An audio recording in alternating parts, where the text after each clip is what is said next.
Terima kasih masih di Sapa Indonesia Pagi bersama saya Mario Sarong dan sejumlah narasumber saya. Ada kuasa hukum Thomas Lembong, Zaid Musafi dan juga Hakim Agung periode 2011-2018 Gayus Lumbun. Saya ke Prof. Gayus. Prof. Gayus, bagaimana Anda melihat bahwa vonis tetap bersalah bagi Tom Lembong, tetapi Tom Lembong mengatakan bahwa tidak ada keuntungan yang dia terima sama sekali. Menurut Anda seperti apa? Ya, itu tentu masalah materi, yaitu masalah keadilan yang diproses di pengadilan. Tetapi yang diajukan pelaporan itu mengenai perilaku. Perilaku adalah orang per orang ya.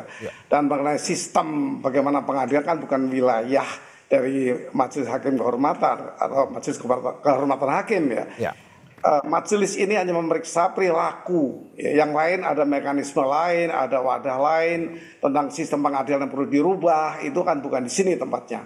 Jadi bagi saya kalau ini diajukan tentu diterima, apapun yang disampaikan akan ditelaah sehingga nanti menjadi satu produk perilaku. Apakah hakim ini sudah melakukan atau sudah secara profesional mengadili perkara ini. Jadi tentu tidak meluas bahwa ini akan merubah pengadilan. Itu ada wadahnya untuk mempersoalkan, membangun, memperbaiki. Itu bahkan kita punya blueprint ya ketika saya di Mahkamah Agung itu 30 tahun Pak Bagirmanan itu ingin menjadi court excellent. Jadi memang berbagai hal perlu dipikirkan untuk negara ini, tapi tentu masing-masing porsi yang akan melakukan proses itu berbeda-beda.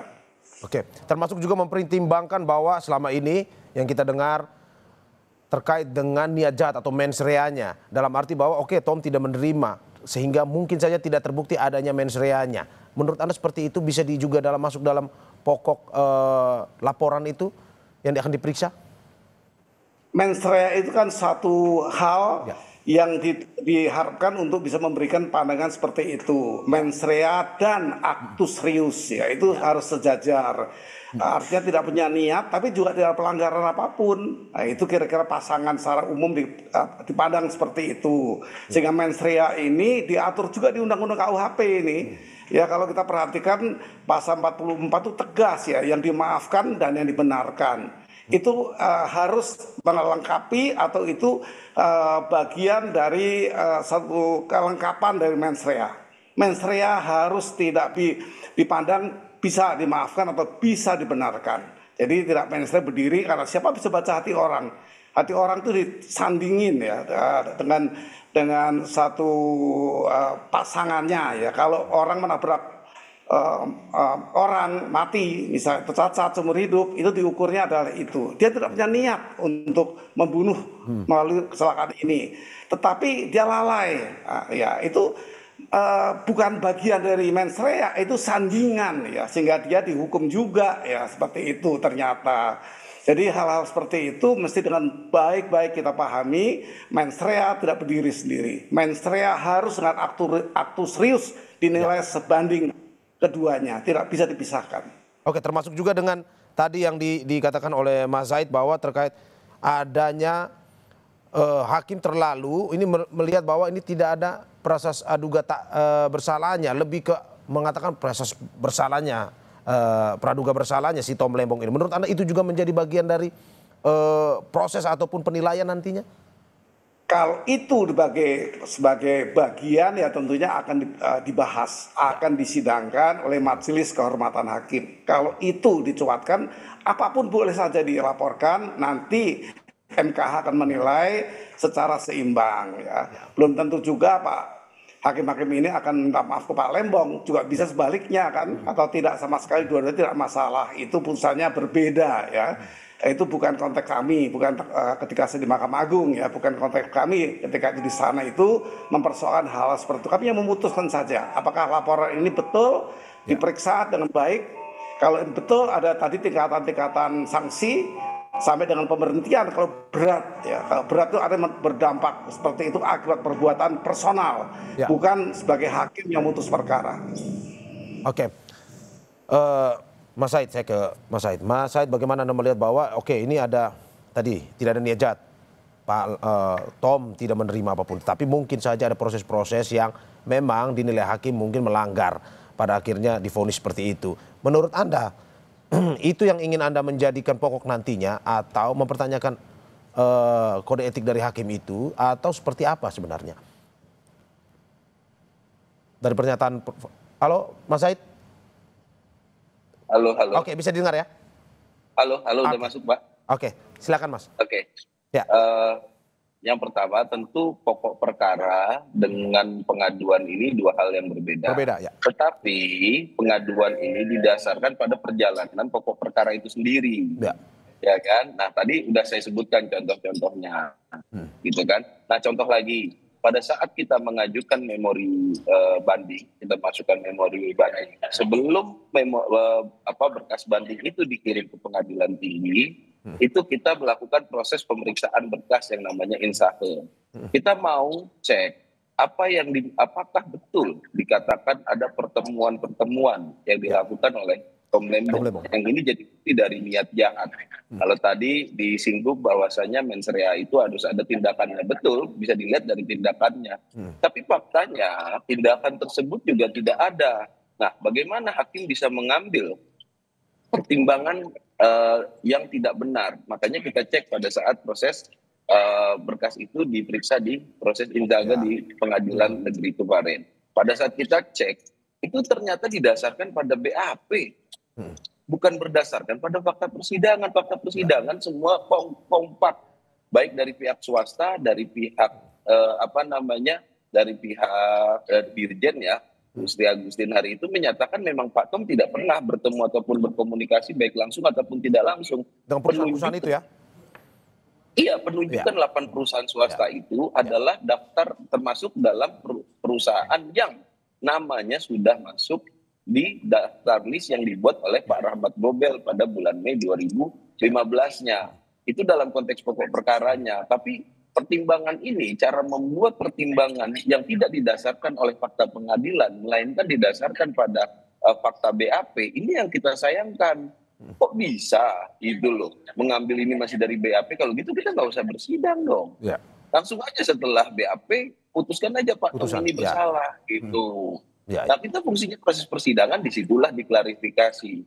Sesuai dengan pasal 185 KUHP itu kan bukti yang didengarkan, bukti keterangan saksi yang digunakan adalah keterangan saksi yang didengarkan di ruang sidang, bukan yang di BAP. Ya. Gitu. Ini yang kita sayangkan dari perilaku dan profesionalitas hakim, ya kan, khususnya hakim anggota yang bernama Pak Alkis itu, ini yang kita adukan. Nanti pada saat paparan, seperti sudah saya sampaikan sebelumnya, pada saat audiensi nanti akan kita tampilkan semua video ini. Kami buktinya lengkap, nggak main-main kami ini dalam membuat laporan.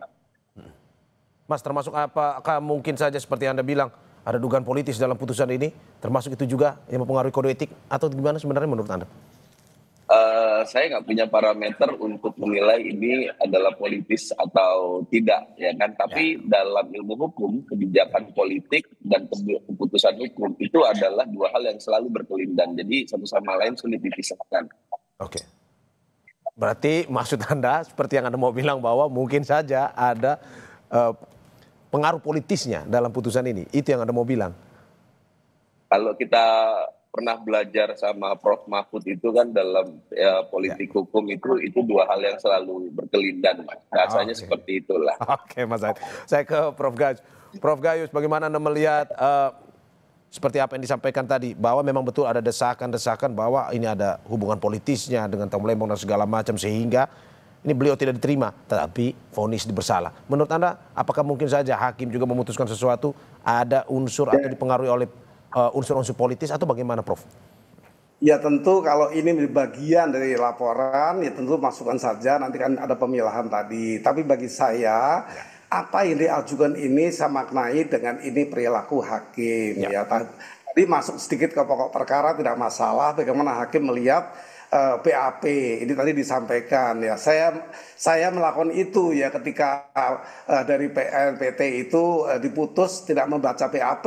Karena apa? Karena saya ingin tahu kenapa orang dihukum 7 tahun karena narkoba. Ternyata penggunaan narkoba di BAP itu dipersoalkan, dia menggunakan dokter pribadi yang menyarankan untuk penggunaan itu karena yang bersangkutan pernah mempunyai suasana kerja yang tegang ya, misalnya yang bersangkutan ini pernah mendapat setelan sana ya, ada 2 Timur dan Aceh misalnya, sehingga dia patut menggunakan sesuatu obat ini masuk kategori narkotika. Itu memang di BAP itu sumber juga bagi kami, termasuk pledoi dan termasuk semua dakwaan dan tuntutan itu kami perhatikan sehingga tidak berhenti di sana, sehingga penerapan hukum itu tepat ya. Itu kalau menyinggung sedikit teknis yuridis, kenapa BAP digunakan seperti itu. Ini mohon maaf, ini pengalaman ya. Jadi itu sudah dipahami juga. Ada 3 bendel di depan meja hakim itu, yang di meja hakim agung maksud saya ya, termasuk nanti yang mereka ini.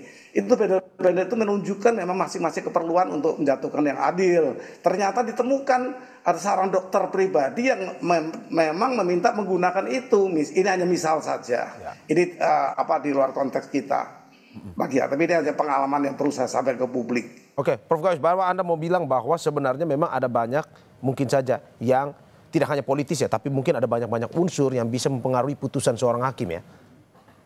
Tentu bisa, karena hakim ini memutus melalui tiga hal ya, atau 3 pintu untuk memutuskan keadilan itu. Pertama, bagaimana hakim memandang secara logika. Kedua, secara keyakinan hakim, secara pribadi hakim. Ketiga, yaitu secara yuridis atau undang-undang yang mengatur. 3 hal itu saja, sangat simpel sebenarnya untuk hakim memutus, tapi lengkap ya, simpel tapi lengkap, seperti itu. Oke, dan apakah memang mungkin saja dari proses di laporan di MA dan juga KY ini akan melihat apa saja yang mempengaruhi putusan dari hakim ini? Apakah itu juga tentu mencari? Oh gitu ya. Secara pribadi, secara personal, hakim personal ini perilaku. Saya harus mengingatkan bahwa ini menyangkut kelayakan, kepatutan perilaku hakim-hakim yang diadukan. Bukan putusannya atau bukan pertimbangan hukumnya. Oke, termasuk kalau misalkan kita menemukan ada unsur politisnya, apakah itu juga salah satu yang bisa disangsi berat, Prof? Kalau misalnya ditemukan, kalau politis teknis ya, kan politis itu ada 2 ya, ada etis, ada teknis ya. Kalau teknisnya masuk, tentu dia akan dipersoalkan. Kenapa kamu memasukkan teknis politik yang bukan wilayah hukum? Tentunya bukan wilayah hak hakim mempertimbangkan politik. Ya, tentu hakim akan ditanya nanti apa pertimbangan Anda memasukkan atau mendengarkan atau mematuhi, itu nanti akan dipersoalkan. Oke, berarti semuanya akan dicari ya terkait dengan kode etik dan juga apa yang mempengaruhi putusan ini dilakukan ya, Prof ya? Ya. Oke, saya ke Mas Said. Mas Said, apa sebenarnya bukti-bukti apa saja yang Anda bawa ke KY dan juga ini kalau tidak salah di auditor ya BPKP, Anda juga melaporkan terkait dengan putusan ini. Apa bukti pendukung Anda yang ini Anda bawakan untuk meratakan bahwa kode etik dari hakim yang memutus ini bersalah, pun juga auditor ini yang melakukan audit juga tidak sesuai dengan proses saat itu? Yang pertama, untuk pengaduan pelanggaran kode etik, tentu yang untuk mempermudah kita akan membackup-nya dengan bukti video, ya kan, dan bukti audio juga dengan bukti transkrip persidangan. Ya, nah dalam konteks pertimbangan, saya tidak membicarakan pokok perkara yang dipertimbangkan, tapi cara membuat pertimbangannya yang tidak sesuai dengan fakta persidangan ini harus dikoreksi, gitu loh. Ini kan menyangkut tentang profesionalitas, gitu kan. Nah, bagaimana bisa kalau memang dia mengedepankan asas presumption of innocent, dia tidak akan menggunakan subjektivitasnya pada saat memeriksa untuk suatu perkara, untuk mendalami suatu pokok perkara. Dia tidak akan menggunakan subjektivitas itu, tapi adalah objektivitas yang terbukti di ruang sidang. Itu yang akan dia gunakan. Tapi karena menggunakannya adalah presumption of guilty, makanya kita bisa sampai menemukan bahwa yang menjadi pertimbangan adalah hal yang didasarkan pada BAP menurut kita. Makanya nanti kita buktikan dalam laporan, gitu loh. Kami kan tidak ingin berkoar-koar di media, banyak bicara di media, tapi tidak membuat suatu langkah hukum. Kita membuat langkah hukum, kita kasih buktinya. Ya kan, ayo silakan instrumen hukum memprosesnya. Seperti apa evaluasi dan kritik terhadap proses yang sudah berjalan kemarin. Itu dalam konteks laporan dugaan ke MA ataupun ke KY. Dalam konteks auditor, kita mengkritik. Nah, apa buktinya? Itu adalah counter audit. Itu sudah kita paparkan di ruang sidang. Bagaimana bisa pembuatan audit itu seperti, itu sangat kita sayangkan lah profesionalitasnya. Contoh dulu. Audit itu kan harusnya ada suatu fakta, ada dasar hukum, ada analisa, akhirnya melahirkan kausalitas kerugian keuangan negara. Ini tidak. ini cuma fakta didasarkan pada hasil penyelidikan dan penyidikan, langsung perbuatan melawan hukumnya tanpa ada analisa, langsung perhitungan kerugian keuangan negaranya. Iya, ketika kita tanya apa dasarnya kok tahu-tahu ada fakta seperti ini, berdasarkan peraturan ini kok disimpulkan dia melakukan perbuatan melawan hukum, itu ada kertas kerja kita nggak dikasih pada saat proses persidangan. Itu kan kita sayangkan. Terus yang kedua, apakah hasil audit ini diupdate isi keterangannya pada saat proses penyidikan sama pada proses persidangan? Kan enggak. Ya. Ini masih menggunakan fakta sesuai dengan proses penyidikan. Ya. Nah, itu pun juga salah. Nah, kesalahan fatal yang ketiga adalah cara mencantumkan laporan keuangan atau cara menuangkan laporan keuangan. Importasi gula itu pembeliannya itu menggunakan kurs USD. Kalau nggak salah hari itu 13.100 sampai 13.500. Ya.